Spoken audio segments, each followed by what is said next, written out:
Graça e paz, amados irmãos, você amigo que também tem compartilhado e tem acompanhado essas nossas devocionais. Desejo que a paz do Senhor possa estar reinando no coração de vocês, mesmo em meio a tantos momentos difíceis que temos vivido, não é verdade? Bem, estamos aqui ainda com a continuação desse projeto, né? Trazendo devocionais ao coração de vocês para que vocês possam aprender um pouco mais da palavra de Deus.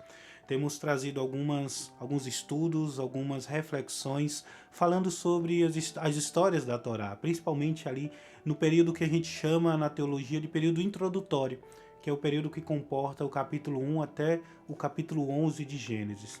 E hoje eu quero compartilhar com vocês o capítulo 6. Então abram aí a Bíblia de vocês, no capítulo 6 eu quero ler apenas do verso 1 até o verso 8, que a palavra do Senhor nos diz assim: Como os homens começaram a multiplicar-se sobre a terra, e lhes nasceram filhas, viram os filhos de Deus que as filhas dos homens eram formosas, e tomaram para si mulheres de todas as que eles escolheram. Então disse o Senhor: Não permanecerá o meu espírito para sempre com o homem, pois este é mortal. Os seus dias serão 120 anos. Havia naqueles dias gigantes na terra. E também depois, quando os filhos de Deus conheceram as filhas dos homens, as quais lhes deram filhos, estes homens valentes e homens de renome que houve na antiguidade. Viu o Senhor que a maldade do homem se multiplicara sobre a terra, e que toda a imaginação dos pensamentos de seu coração era má continuamente. Então arrependeu-se o Senhor de haver feito o homem sobre a terra, e por isso lhe pesou o coração. Disse o Senhor: Destruirei de sobre a face da terra o homem que criei, tanto o homem como o animal, os répteis, as aves do céu, pois me arrependo de os haver feito. Noé, porém, achou graças aos olhos do Senhor. Amém? Até aí.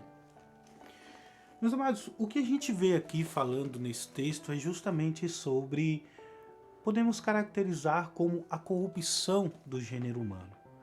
Né? Uma corrupção que se dá por conta da carnalidade, que se dá por causa da maldade do homem, que se dá por causa do afastamento de Deus. Observe na descrição do que nós acabamos de ler agora que tudo isso é englobado. A gente percebe ali o homem buscando os prazeres carnais apenas e se esquecendo totalmente daquilo que Deus desejava.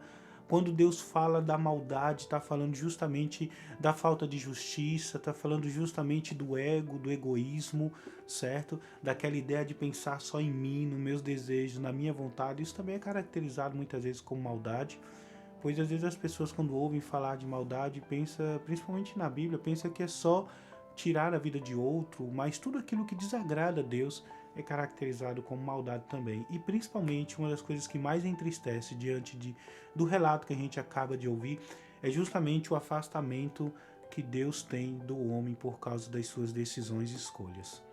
É triste ouvirmos isso e percebermos que o homem se tornou tão corrupto a tal ponto de começar a escolher e tomar decisões na sua vida que, em vez de aproximarem eles mais ainda do Criador, fez com que eles se afastassem mais ainda. E diante disso, eu quero pensar um pouco com vocês sobre essa ideia. Se eu e vocês estamos também vivendo uma vida de tal forma onde as nossas escolhas têm nos afastado de Deus, será que quando Deus nos olha, quando Deus olha para você, e eu penso isso sempre na minha vida também, quando Deus me olha, eu fico imaginando, o que será que Deus vê? A mesma coisa eu pergunto para você, você já se fez essa pergunta? Observe muito bem que, por exemplo, quais são as consequências dessas decisões da humanidade? Quais as consequências da maldade do homem, da carnalidade, desse desejo exacerbado a tal ponto de se afastar da vontade de Deus? Uma das consequências que a gente pode perceber é a retirada do Espírito de Deus. Observe lá que o Senhor diz assim: Eu retirarei o meu Espírito de sobre os homens. O que Deus quer dizer com isso? Já que desejam não estar comigo, não estão se preocupando, não estão querendo andar nos meus caminhos, não tem por que o meu Espírito habitar nele. Pois o Espírito do Senhor é o próprio Deus, é a essência do próprio Deus em nós. Não há como Deus habitar num lugar aonde não deseja Ele. Uma outra coisa que a gente percebe, por exemplo, é a tristeza do Senhor. A Bíblia diz que o Senhor diz assim, olha, a Bíblia diz que Deus ficou triste de tal forma por ter criado a humanidade que ele chega ao ponto até de se arrepender. Isso aqui é interessante a gente entender. Na verdade, Deus ele não é humano, não é filho do homem, tem até um texto bíblico que fala sobre isso, né? Para que se arrependa. Quando a gente vê descrito na Bíblia palavras como Deus se arrependeu, Deus teve ciúmes, Deus se entristeceu, muitas dessas palavras dentro da teologia nós chamamos de antropopatia. O que quer dizer isso? Antropopatia são significados humanos que nós damos a Deus para compreender ele melhor. De forma simples falando, é isso. Então essas características como ciúme, como tristeza, como arrependimento, que a gente muitas vezes vê descritos nos textos bíblicos para com Deus, isso foi a forma do homem, na verdade, se expressar sobre como Deus estava diante de toda aquela situação.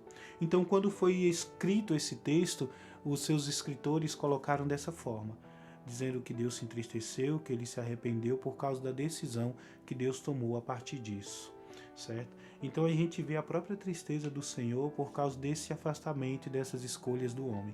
Uma outra coisa que observamos, por exemplo, diante disso, a consequência maior foi a destruição da humanidade.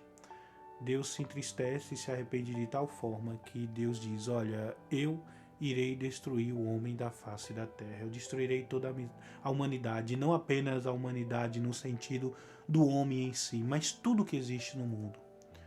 Mas sabe uma coisa que me maravilhou bastante nesse texto? Foi justamente o versículo 8.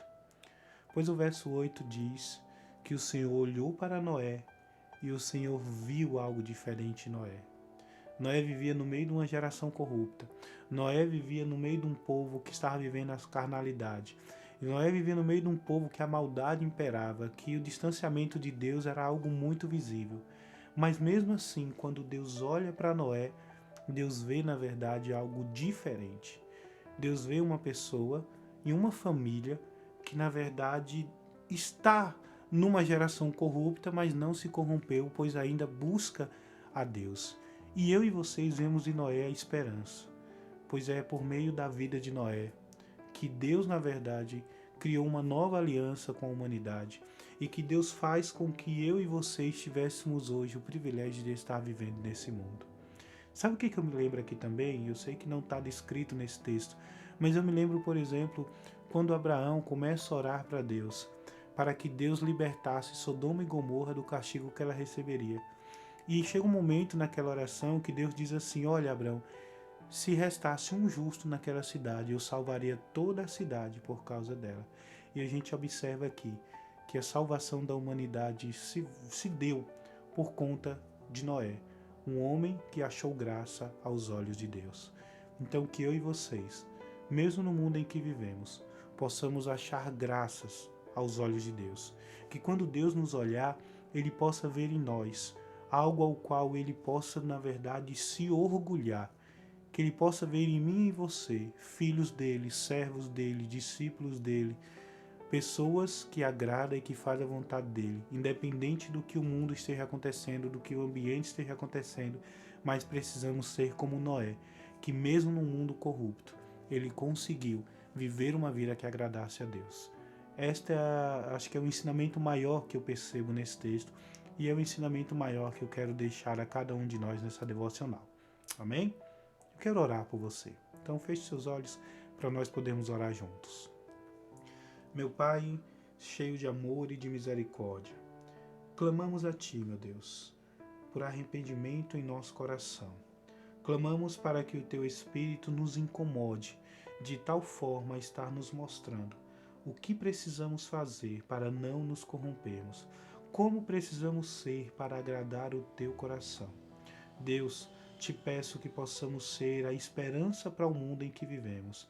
Não a esperança que vem de Ti, no Teu Filho que morreu por nós na cruz do Calvário, mas para que as nossas ações e as nossas obras possam dar esperança às pessoas daquilo que o Senhor nos ensinou e que o Senhor nos prometeu. Que possamos, em nome de Jesus, ser a diferença no mundo em que vivemos. pois dessa forma estaremos cumprindo a tua vontade e o teu querer. E que possamos ver em Noé o exemplo do que devemos ser neste mundo tão difícil em que as pessoas estão voltadas a estarem alimentando seus desejos, as suas vontades, onde o narcisismo impera, onde o egoísmo muitas vezes está em alta, que nós possamos ser da forma que a tua palavra nos ensina e que o teu Filho nos mostrou. Pois assim, eu clamo ao Senhor e louvo ao Senhor em o nome de Jesus. Amém. Meus irmãos, mais uma vez agradeço a vocês por estarem conosco. Agradeço muito de coração mesmo. Quero pedir que você possa estar compartilhando esse vídeo com outras pessoas para que elas também sejam abençoadas. Façam isso. Faça com que essa bênção, essa devocional, da forma como ela alimentou a sua alma e o seu espírito, possa também ser enviado para outros. E se você ainda não é inscrito, se inscreva no nosso canal, como eu sempre tenho falado, ative as notificações para que toda vez que vier vídeo novo você possa ser informado. E também, se gostar, dê um gostei nesse vídeo, e se deseja fazer um comentário, esteja também comentando, pois nós estaremos sempre lendo os comentários de vocês. Amém? Deus abençoe e até a próxima.